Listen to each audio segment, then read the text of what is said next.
নমস্কাৰ বন্ধুসকল, মোৰ চেনেল গুড লাইফলৈ সকলোকে স্বাগতম জনাই। আজি মই বনাব লৈছোঁ আপোনালোকৰ ওচৰত কেটলি পিঠা অৰ্থাৎ ভাপত দিয়া পিঠা। আহকচোন চাওঁ মোৰ মায়ে কেনেকৈ বনায়। ইয়াতে 1 কেজি ভাতৰ চাউলৰ গুড়ি লোৱা হৈছে আৰু 1 কাপ চেনি দিলে আৰু 2 চামুচ ঘিউ দিছে। ঘিউ সৰহকৈও দিব পাৰে, কোনো কথা নাই। চেনিৰ পিছত আৰু অলপ দিব। এতিয়া এইখিনি প্ৰথমতে মিক্স কৰি ল'ব।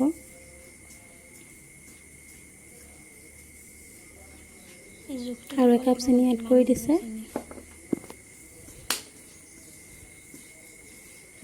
ভালদৰে এইখিনি মিক্স কৰি ল'ব।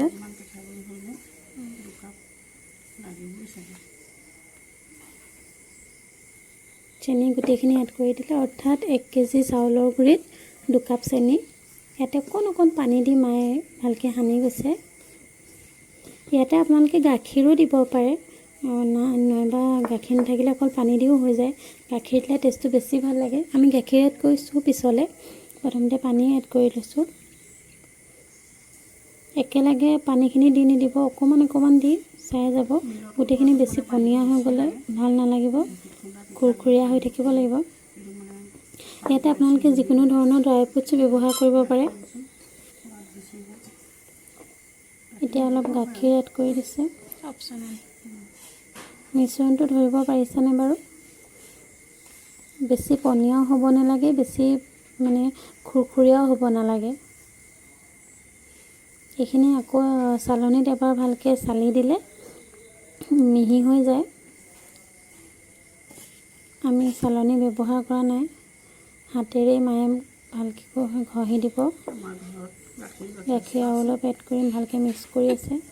ইয়াতে নাৰিকলৰ গুড়ি দিব পাৰে, ড্ৰাই ফ্ৰুটছ দিব পাৰে, ইলাইচি পাউডাৰ দিব পাৰে। এনেদৰে ইয়াৰ পৰা কেঁচা মিঠৈও বনাব পৰা যায়। লাডু কৰিলে এইখিনি কেঁচা মিঠৈ হৈ যাব।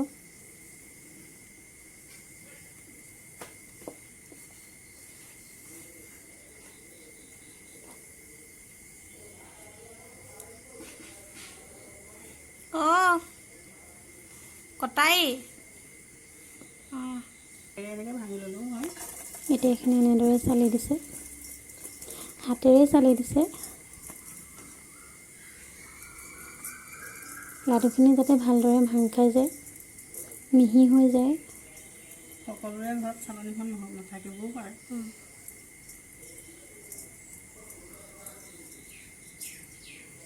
এইটো কেটলি পিঠাৰ কাৰণে এনেকৈয়ে কৰা হয়, কিন্তু আমি কেটলি পিঠা হয় কিন্তু কেটলি ব্যৱহাৰ নকৰোঁ। ইয়াত আমি ৰাইচ কুকাৰত বনাম।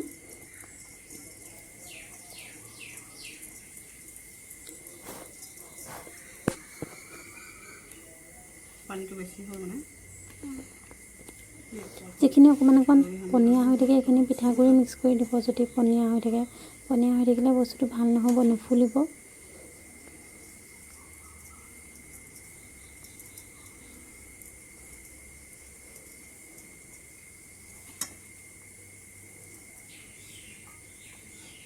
এইখিনি আমাৰ চালি অলমষ্ট হৈয়ে গ'ল। আৰু যিখিনি লাডু হৈ আছে সেইখিনি মায়ে ভালকৈ ভাঙি দিছে।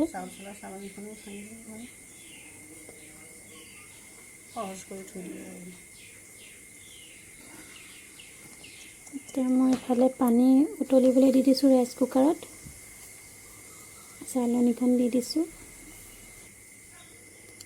এতিয়া যিকেইটা বাচনত বাতিত আমি বনাম, সেই বাতিকেইটাত অলপ ঘিউ সানি লৈছোঁ। আপোনালোকে কাপো ব্যৱহাৰ কৰিব পাৰে, ষ্টিলৰ যিটো চাইজৰ যেনেকুৱা বনাব বিচাৰে সেনেকুৱা চাইজৰ বাচন দিলে হ'ল। আমাৰ যিহেতু দেউতা অফিচৰ কাৰণে বনাইছে, সেইকাৰণে সৰু বাতি ব্যৱহাৰ কৰিছোঁ। এইখিনি ইয়াত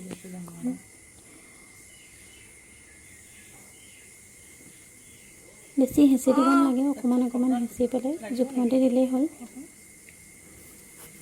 অন্য এটা বাতিত এড কৰিছে পিঠাগুড়িখিনি।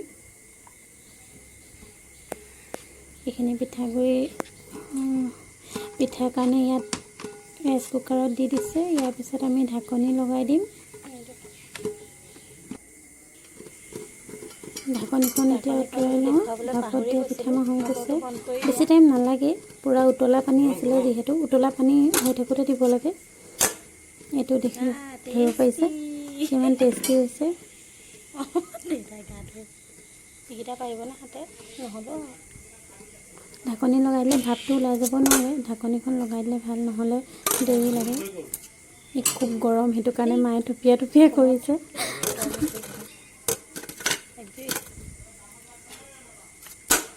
গৰম কাপোৰ এখনে ধুই লওঁ।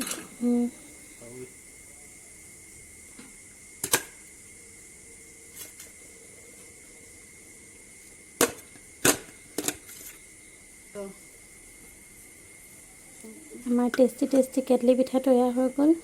এটা অকণমান ভাগিলে।